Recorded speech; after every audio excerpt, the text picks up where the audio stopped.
Yashraj construction limited सोलापूरचे सर्वेस्व व यशस्वी युवा उद्योजक यशराजजी डोंगरे मालक यांच्या वाढदिवसाच्या औचित्य साधून संघर्ष योद्धा यूथ फाउंडेशनच्या वतीनं जिल्हा परिषद मुलींच्या शाळेत प्रिंटर मशीन भेट व वृक्षारोपण करण्यात आले। प्रिंटर मशीनची खूप गरज आहे, त्यासाठी प्रयत्न करा अशी सूचना मुलींच्या शाळेचे मुख्याध्यापिका सुहासिनी शेंडे मॅडम यांनी केले होते।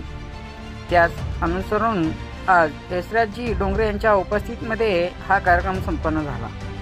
त्यानंतर जिल्हा परिषद प्राथमिक प्रशालय इंद्रनगर येथे क्रीडा साहित्याचे वाटप करण्यात आले। यावेळी प्रशालेचे प्राचार्य यशवंत कांबळे यांनी आपले कौतुकपर मनोगत व्यक्त केले। यावेळी केंद्र प्रमुख श्री कल्लप्पा खेळवी, केंद्रीय मुख्याध्यापक प्रकाश कुंभार, मुलींच्या शाळेचे मुख्याध्यापिका सुहासिनी शेंडे, उर्दू शाळेचे मुख्याध्यापिका श्रीमती तांबोळे मॅडम, औदुंबर कांबळे, सिव्हिल इंजिनियर समीर शेख, युवा उद्योजक स्वप्नील कल्याण शेट्टी, अभिषेक कोरे, अध्यक्ष संघर्ष युद्ध यूथ फाउंडेशनचे श्याम गोसावी, मरुळव्याद हिरेमठ, रवी केवटे, सचिन साठे, रवी हेसे, पत्रकार मल्लिकार्जुन कांबळे, प्रसाद खांडेकर, अनिकेत केवटे, शांतनु जोडमोटे व शिक्षक कर्मचारी मोठ्या संख्येने उपस्थित होते। यावेळी केंद्र प्रमुख कल्लप्पा हेळवी सर यांनी आभार मानले।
सगळ्यांना मोठ्या म्हणा हॅपी बर्थडे